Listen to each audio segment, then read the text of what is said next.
आकाशवाणी इम्फाल की पाउकांगबुना खोई स्टूडियो दा हुजिक उनजरिबसी सही सिगी जनवरी टांग कुनमंगादा भारत सरकार ना पद्म अवार्ड सिंग लाउथोखिबदा आर्ट हारिबा फिल्ड असिदा डॉल एंड टॉय मेकिंग की लमदा पद्मश्री अवार्ड फंगबिख्रबा खोई तामो कोनसम इबोमचा सिंगनी तामो कोनसम इबोमचा सिंगना ngasi asinba kya kaithokpiduna All India Radio Imphal की स्टूडियो दा लेंगबिरकपगिदमक अहानबदा तामो बु ताराम ओक्सरी ayaki maikedagisu all India radio amadi tabiriba punangpu ikai khomdabulona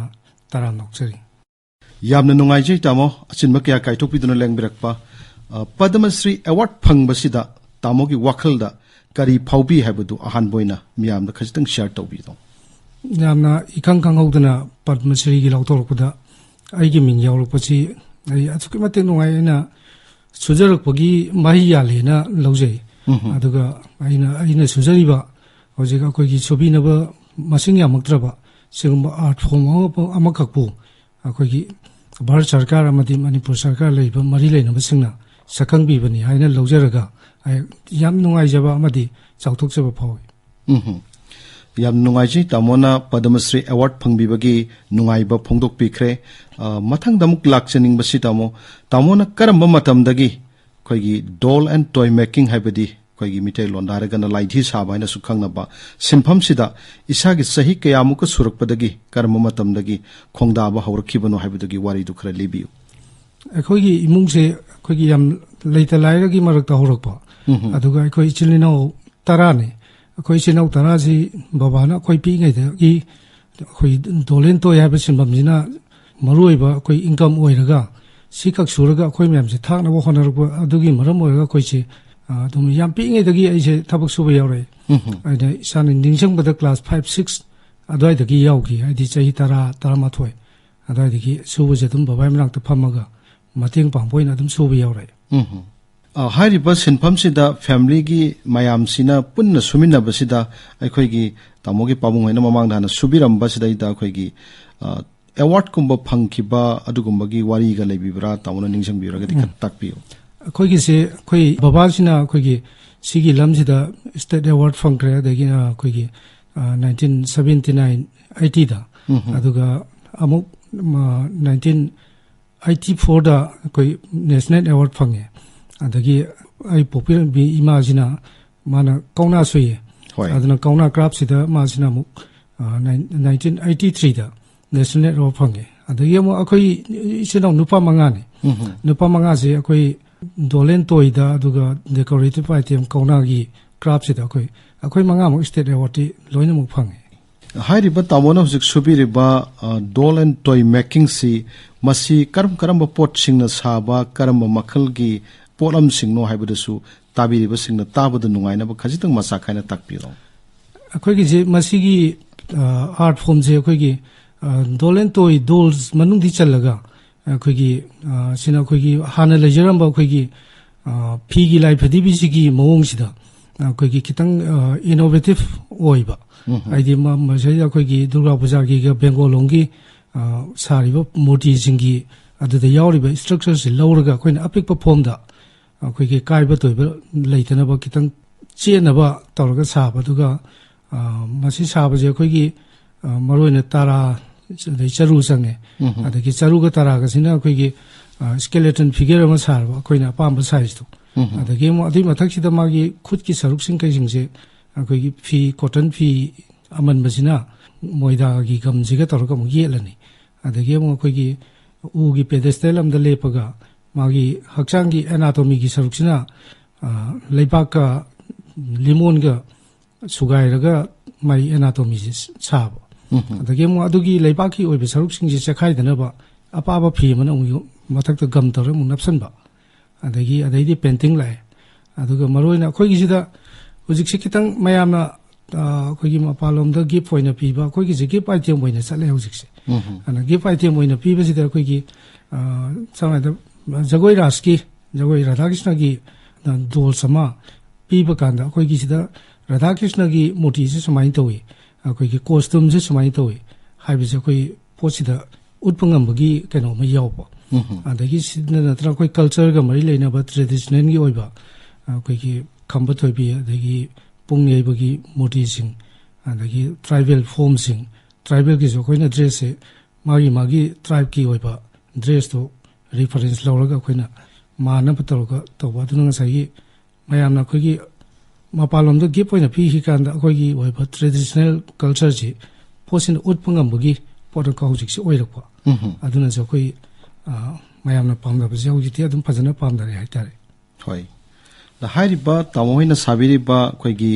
dolen toy gi polam sing asi pothok sing asi yonma matamda kari khudong chadaba thengnabi irai laina yonma ngambi bra haibna singba market ki matang si su khar takpiu da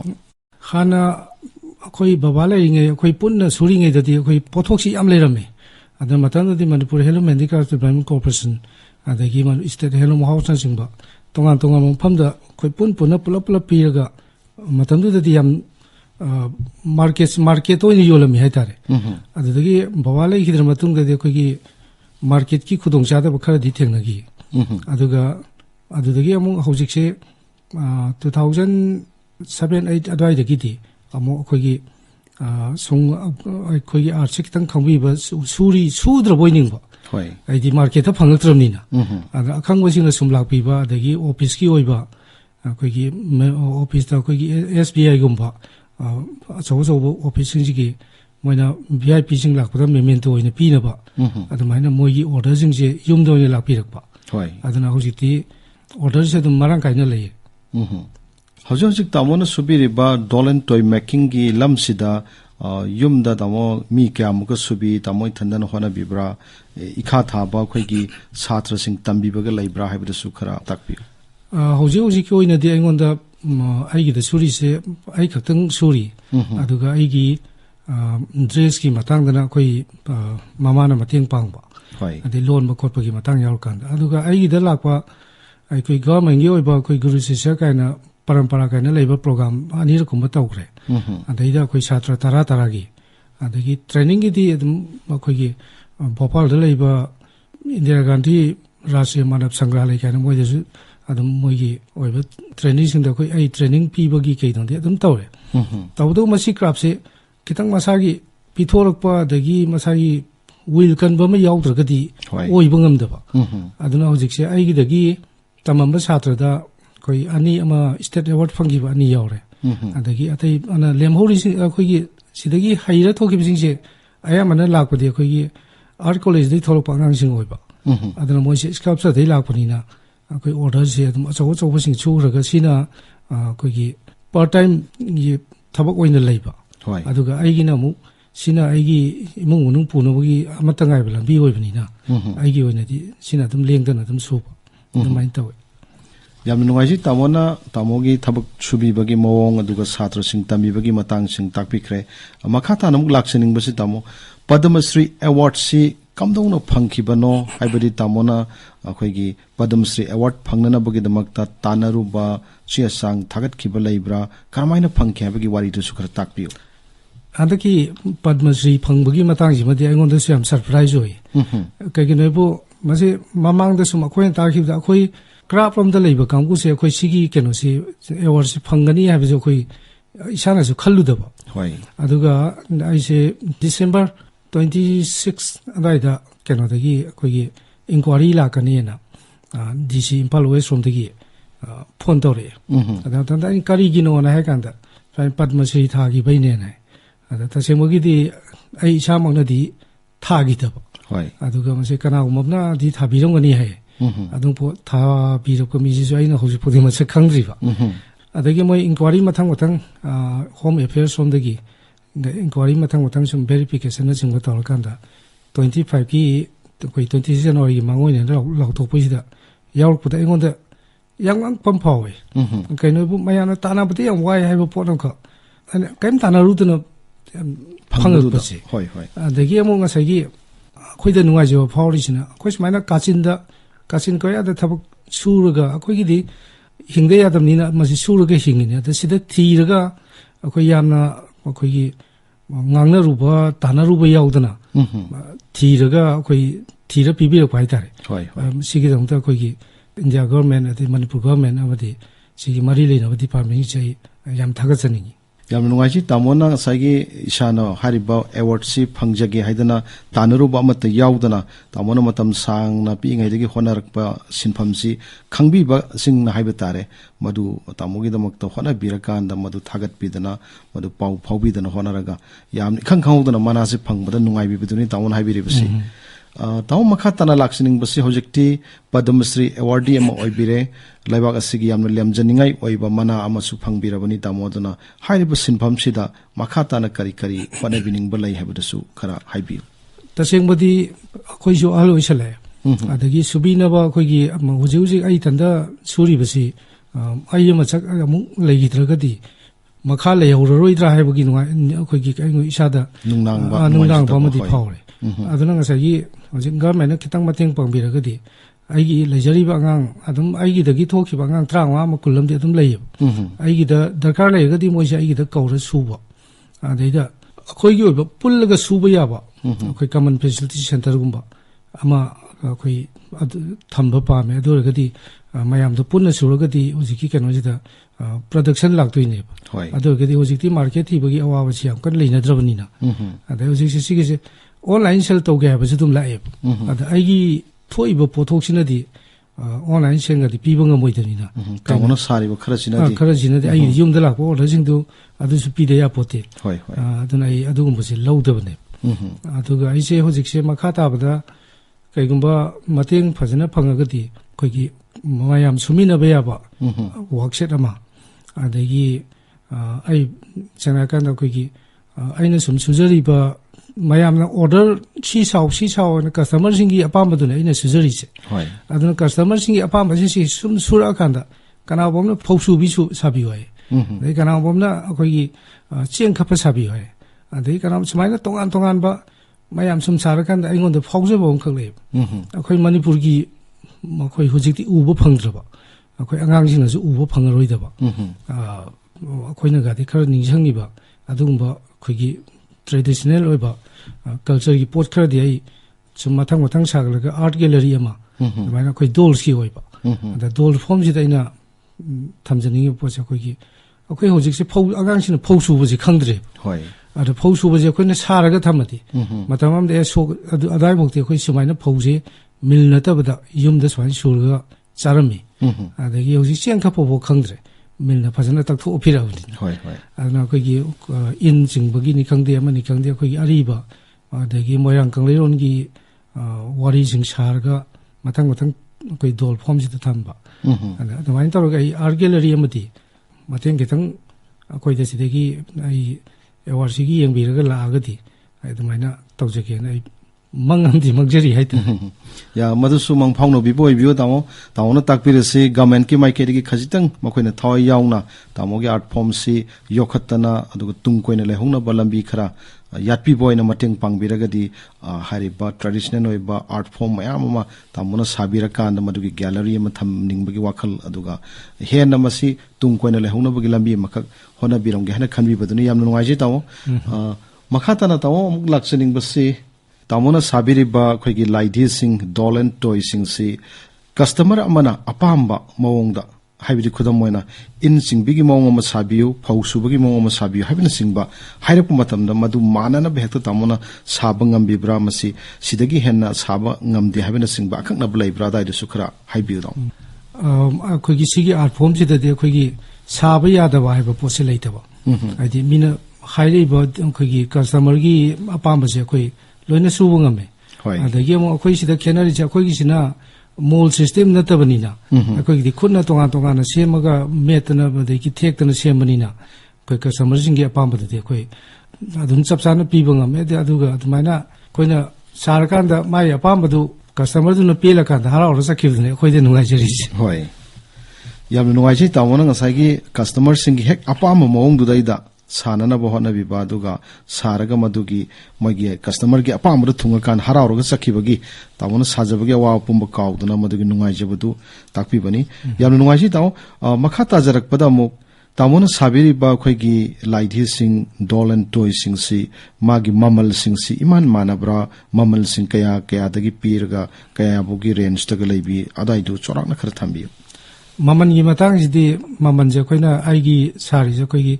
inchi tara wang ba lai ma da gi hore inchi tara wang ba jina koi gi sida piece ta 1000 da gi ho ba adu da gi 12 inch da gi 16 inch 18 inch 24 inch adi put ani wang ba da gi ban na koi dum sigi art form jida koi gi life size block dum sai adu ma gi tongan ba adu gi ti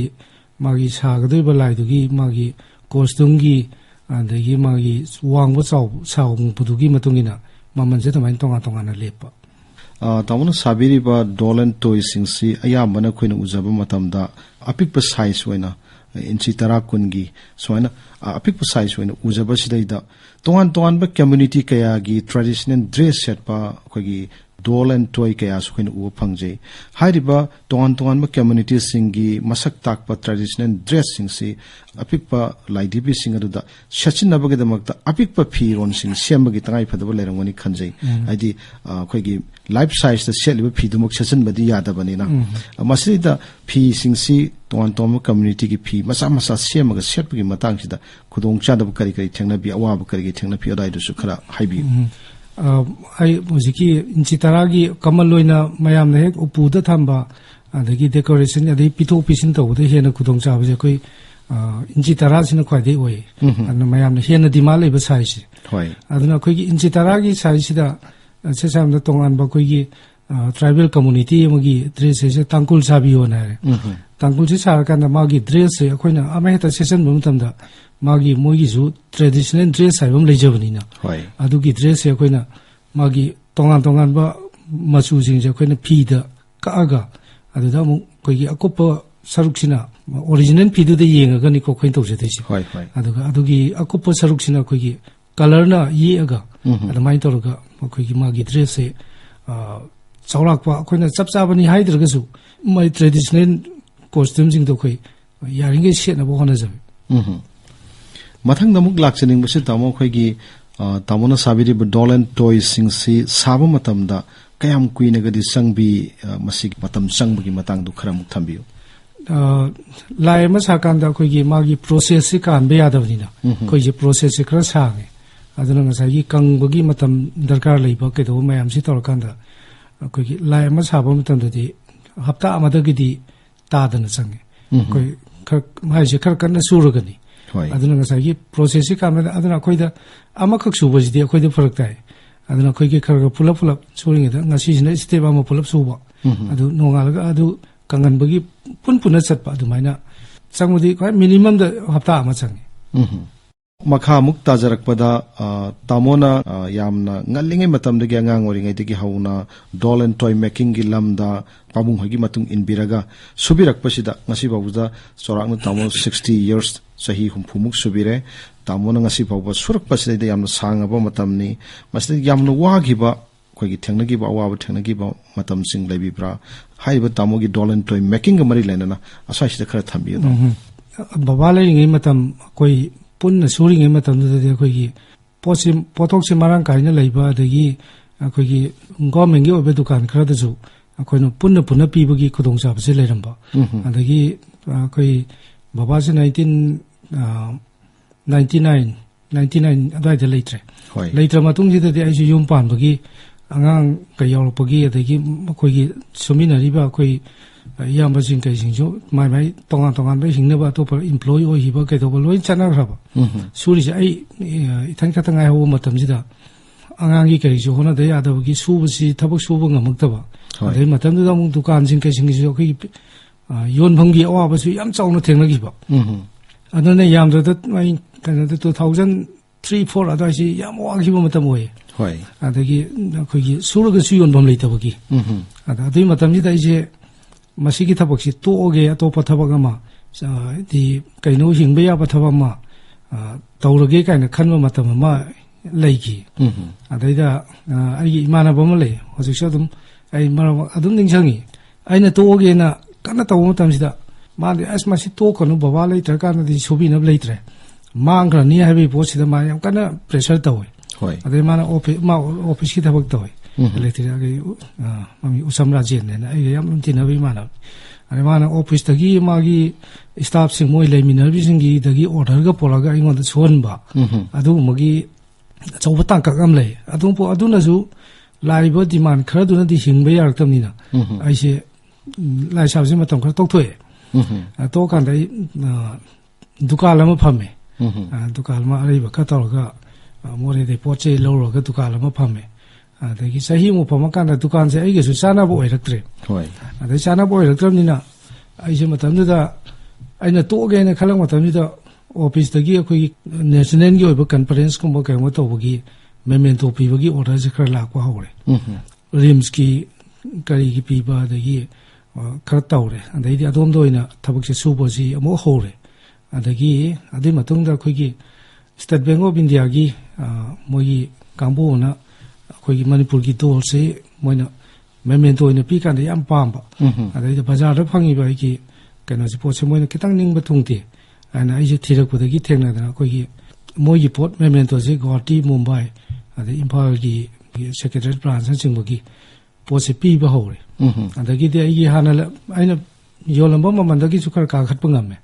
adagi moi adana po tu su moi punna su ba gi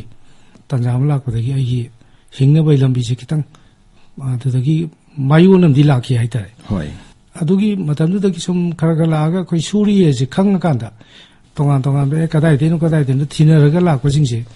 hauji te aina chujari ba khar se mayam gi lai ba demand bo ai pi ba da tum khar wa na toy aduga bibham gi awa ba leitre aduga hana da gi di haujina nungai bi hele hai tare hoi hari ba sinpham sida damana yamna kui na leibirak pasida yamna nungai gi ba khoi gi mikup ka di yawi ki bra kai gum yawi ra ga di madu sukar share to biu nungai ba se ai state award phang baduma ai yam nungai gi ai nungai gi di matam du da ina khazar mi su aina sujari ba craft sida state award ma phang ba ja khoi gi di yamna state foki thak ta di khoi gi government na department na sakhang bi bani na khalaga state award phang baduma nungai adagi khoi da nungai ja basi krai da mu nungai ja ge da time bound leiba pot khara su bu da ai nungdang ga se tum da mi mari mangani ga tum da na su ba yawe wa na mai su ra kan da posi pu mu tam da moine yam harau na pu gi bu hoi hoi asi si odi yare ka na chakhi bu madu ma khoi da yam nungai ja ma phawi tamona wana hona zabadu ngasai gi customer du na yamna penbi ba mi kup tu dai da loina ma awa bu kauraga madu gi harau bu ni tamona tak pi si harau si hoi yam nungai ji tamadu ga hau gi ba matam khara si tamo khoi gi COVID-19 gi achau pandemic ama prithvi pumma sandok tana Manipur da sumadu ga chau saitheng phange khoi gi matam khara di lockdown tawdana yum da gi mapan phaw thok pa ya da ba khoi gi suri ba khoi gi sari ba polom sing yon ba gi khudong cha da kaya tongan ba sinpham da leiba sing da thengna gi ba lei tamo gi oina di covid ki laichit manung sida khoi gi dolan toy making gi polom sing si yon ba da kari problem lai ki adai gi matang da sukar thambi covid manung gi sidi adum mayam na wanari dumaina suru ga hingba singi awa ba dui marak ta ai sutum yawi hai tare marandi kai noi bu matanda ai gi ayam po se Guwahati rom da moi kana je pi bani hoi ada order ji moi gi Guwahati ji mayam lai moi gi mi Imphal da lai bising kai sing chat ka da ba mi sing si da ya tang adu da chat ka ni har ga moi de pi ba adu mai tor ma sing do state amaga changtok changsin je loi lep khram ni na hoi ya wa gi hai tare tamona sabiri ba dolan toy making gi polom sing se karam ba saktam sing chorak na sakre mayam na yamna pamna ba saktam sina karam ba mong gi laidhi sini heli ga haibu su adai gi matang su khar thambi maroi na sabas di makan di yam sagre ai di koi gi ahan ba da koi na baba hoi lai ngi matam da gi khwai yam he na sabas koi Radha Krishna sima yam sai sima koi gi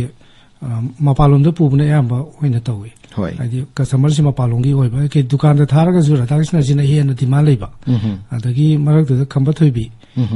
bi sima zudum mayam na pam na ba sing manung chale adu ba hojik ti koi mapalon da thaba ingang tawra leiba lai tam leiba moina gift oina pibase akoi gi traditional oiba culture ga mari leina ba pot oina hena hojiti aduna hena di ma leire ai di adui manung du da akoi gi pena khongbu gumba adagi mai bi jagoi adagi akoi in singbi gumba adagi phau su bi hoi adu madu da hai tare culture ga mari leina oposin hena sare hojiti Tamona ngasagi sabiriba dolan toy making gi polam sing asi akoigi nat amasung chatnebi culture ga mai lenaba mayam amane na tamunu stak piri hojiki matamna tamo magi kanglu purup singna magi nat chatnebi culture sing si manghandana ba yokhatuna hona jabagi aduguma tangkak ama laknarabu matamni sigumba tanpham masida tamona aikhoigi nat amasung chatnebi sing yokhatnabu honabada dolan toy making da madugi mami chauna tahandana honabiriba thabakse masi pangthokpibada isada kari phaubi amadasu khar share tawbi akoina ahanbadadi akoigi wakhandaju akoigi aigi sidanabo honabada saba pot oina ai isasu khanjaramani aidi hingnanabagi upaya moina income je topa leitabani ada hojiti mayamna sum customer singi phongdok pirambo wakhanjing to madu tar kan engonda su kitang nungaje phawsina koigi sada koisidagi maibi gi murti ma mapalom da ma koigi maibi gi culture je mana maibi je sumai towi aje uningbo matamda maibi ji sabiyo ne sarkanda maibi ji gi posi ada thamudoine thamakanda adugi uribo misingduna manipur gi maibi je sumai towi magi dress sumai towi haibidu masada seli chariba leiteng jingdo sumai towi haibidu ngai mapalongi kenodu da thamurakanda aikoigi culture amkhak imungda da leihore haibagi posi adumaina phaunarakanda hojikse akoi culture ga mari leina bisida oina changelo aduna aigonda pibiri award sisu sigi idea siga yam mari leina braina khalle adagi ngasagi maroina mugi enkanda akoigi sigi craft se akoigi muchal aba subina ba leraktor craft am oirakpa adagi sigi posina de mo akoigi culture se uthokpa ngamba hoi aduda yengaga akoigi government na su sigi award sigi recommend tobirak braina aigonda sum phause yamna nungaijai tamo hanak sahigi oina padama award lauthokpada manipur dagi art kilamda doll and toy making gilam asida koigi padma shri gi mana phangbikhraba thoiro hendone kai khumjari bai koigi tamo konsam ibomcha singh asinba kayama kaithok piduna ngasi all india radio imphal gi studio da lang biraktuna wari shanabagi tanja ngahaktang pibi bagi damak tamobu all india radio imphal gi pau kangbugi maikei dagi tamobu hainingai leitana thagatpa phongdokchari ai maikei dagi su nungai ba phongdokchari thagatchari